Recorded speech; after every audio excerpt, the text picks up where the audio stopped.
Oh, we got an I Love You Hal from over there. Way to mix it up, dude. What's up, Brian? Nice to see you, man. Gareth, how are you feeling? Last year you were here, you didn't have anything to show. We showed this mood piece to just because you hadn't started yet. Now, are you guys done filming? Where are you in the process? We literally finished our last day of shooting 2 days ago. Oh, wow. We were in Hawaii and we did a night shoot, and as soon as it wrapped, we pretty much got on the plane, came straight to San Diego to do this with you guys. Are you conscious right now, or are you a little fried? I've been in a bubble for a year. It's so surreal, and then we get off the plane, and the first thing I see driving down the street is graffiti of Kick-Ass, and I'm like, that's Aaron. And then we pull around another corner, and they've got this Breaking Bad, and it's like, it's Brian. And there was nothing of Lizzie though.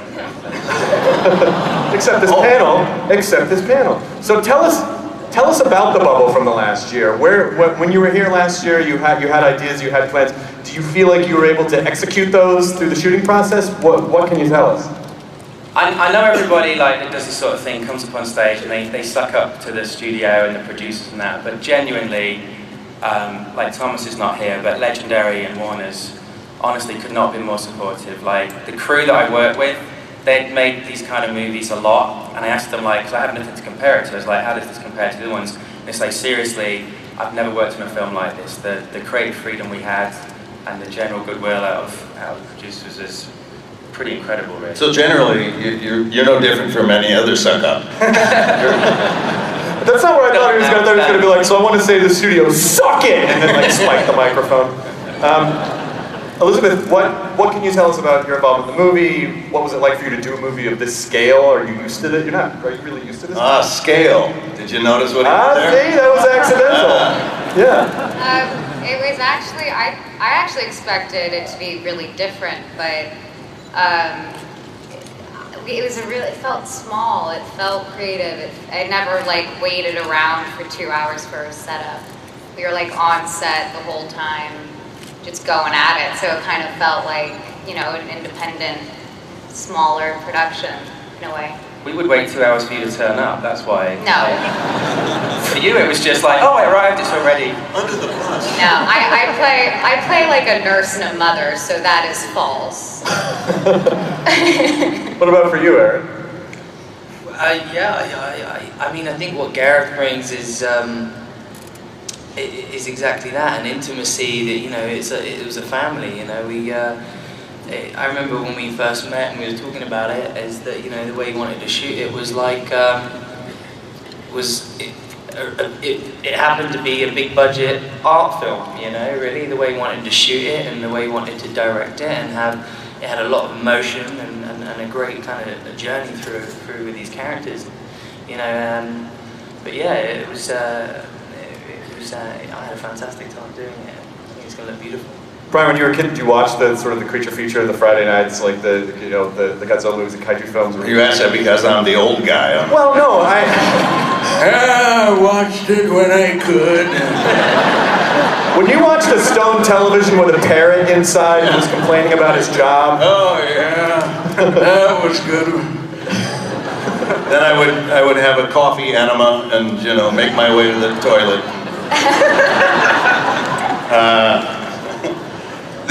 Godzilla was always my favorite monster when I was young, because he was unapologetic. There was no, with King Kong it was like, I don't want to see that. I want to see destruction. I'm a boy, So that was, it was, but at first I didn't know if this was a good project for me to do. Because it's so huge. Someone once offered me the role to do the play version of Godzilla.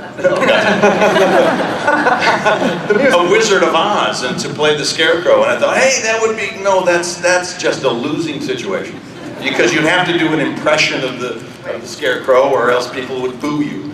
And this is so enormous that I thought, I don't know if stepping into those shoes would be a good idea. And then I talked to Gareth for several hours over a couple few conversations, and then I watched his movie Monsters. Have you seen Monsters? It was a terrific movie. You should rent that movie if you haven't. And it was fantastic because he was able to make a monster movie into also a character-driven component that you really felt for these people, and it was great. And so that's what he transformed this Godzilla into. So you really invest in these people, and you still get Godzilla. So you get all of it in one package. He should keep talking. Oh, he's the best. He's the best. How do you sort of balance out the, obviously there's, for a Godzilla movie, there's going to be an expectation of like, you know, there's the monster, but then, like Brian was saying, how do you as the director balance out the humanity part and the monster smash part? We took a lot of time trying to figure out what the storyline would be and the characters that we would follow, and it was important to me that the people we chose to follow would naturally be at the heart of the whole Godzilla side of things, so they wouldn't feel like two separate things that were kind of forced together, that they inherently would be part of the monster side. But and I don't know what we're allowed to give away or not, but it's so weird coming up and promoting something and they sort of say, don't give anything away, don't say anything. It's like, but talk for 20 minutes, but don't say anything. There's a monster in it. It's called Godzilla, it's got a big creature in it, and these guys are in it. And I mean, there is a lot riding on, I mean, not to put too much pressure on you, but there's a lot riding because I think people have been wanting to see like the Godzilla movie of our generation for a really long time. I mean, yeah, definitely. When I came to, we filmed it in Canada, and on the way, yay.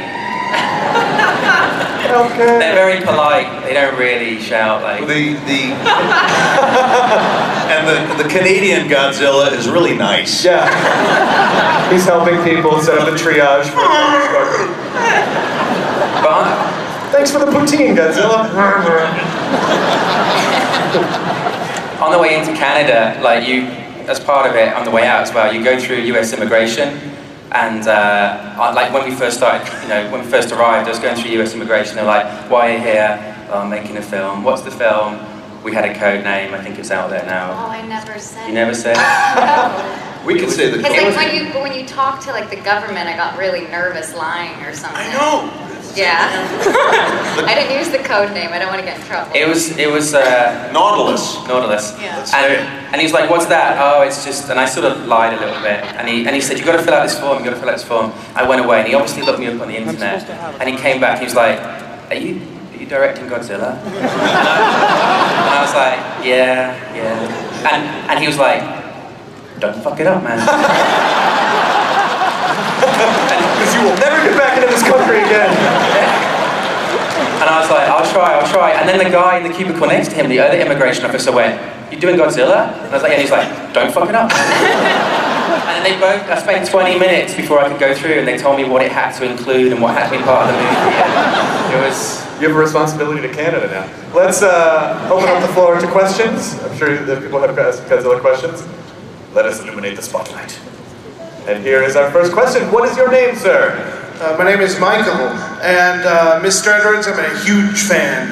Monsters was amazing, and I was just wondering, because that was a very distinct, very different type of monster movie, and Godzilla, how much pressure did you have to keep it faithful to the original versus taking it in its own direction, that you would take it in character-driven, things of that nature? Don't fuck it up. I obviously do feel a lot of pressure. I'd be completely lying if I didn't feel loads of pressure, but I think I probably put more pressure on myself for this to be the best film it can possibly be than everyone else combined. Like, I've all my life wanted to do this, and so I mean, we've worked very closely with Toho. They're here. They're even more polite than Canadians, Japanese. They're not going to cheer, but they're in the audience, and we've had a very close involvement. It was always our intention that this feel part of the Toho legacy, that this is like a true Godzilla movie, and yeah. And in terms of I mean, I used to describe, it's funny because like we had our wish list of like people we wanted to work with on the film, and the actors, they didn't agree to do it, so I got stuck with these guys. But you heard Bryan Cranston! no, And we'd always describe it as like you know, like the way some people view Hollywood is you do your passion project, you do your artistic film, and then you do your big blockbuster. And it was like, you know, you really have to view this as your passion project, like your artistic film. Like that's the way I'm viewing it. And you know, you shouldn't separate the two. I think it's possible. I hope anyway. And that's what we try to do is to make a modern day blockbuster that has heart and soul and is slightly artistic if possible. So, well, just carrying over a question from the previous panel, what do you see the balance between practical and CG with Godzilla? Well, we prevised a lot of the sequences, and the problem is you get so used to the previs where all the actors in the previs are like this, you know, this sort of thing. And that's what I was going for in the movies. Well, Brian nailed it. He was fantastic.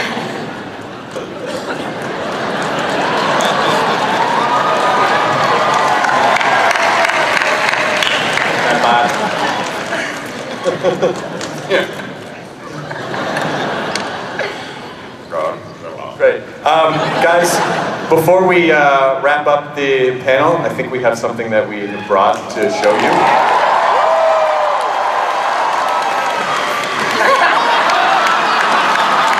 Okay, correction. Two things. We brought two things. Oh my God, I would give you $1,000 if you did it. I would give you $1,000 cash. That's my pet name for it, Godzilla. So my question is, how much CG and practical effects do you use? Oh, Cranston bot. All right, so these guys have brought something. Do you want to set up a little bit what we're going to see? Well, we just finished filming. There's no way we could possibly put something together and bring it with us. It's just impossible. You can't do that in 2 days. We don't have it. You don't want to see anything? Oh, come on.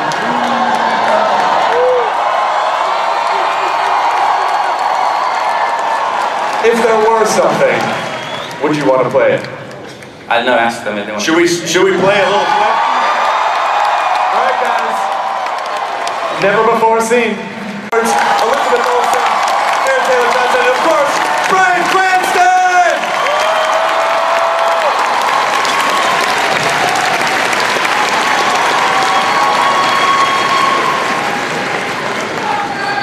Holy crap.